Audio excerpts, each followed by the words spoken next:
Bienvenue sur la chaîne YouTube des numériques.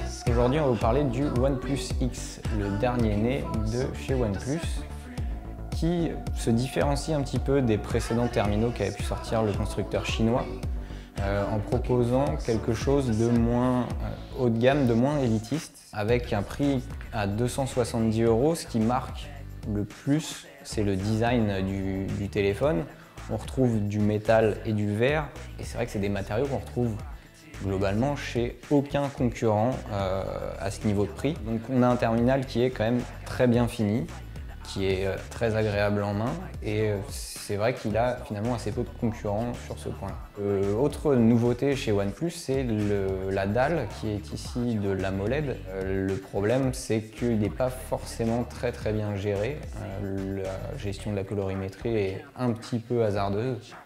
Après, sur le plan de la photo, on a un capteur 13 mégapixels qui aurait pu peut-être aussi faire mieux et qui finalement fait un travail honnête, mais qui n'est pas non plus le meilleur photophone qu'on ait pu avoir entre les mains. La particularité aussi de ce smartphone, c'est quand même d'offrir des performances qui sont globalement bonnes dans tous les usages, mais on sent un petit manque d'optimisation au niveau logiciel. On se retrouve avec quelques petits défauts dans les jeux par exemple, et de la même manière des petits problèmes comme une gestion de la carte micro SD qui est là aussi un peu ratée.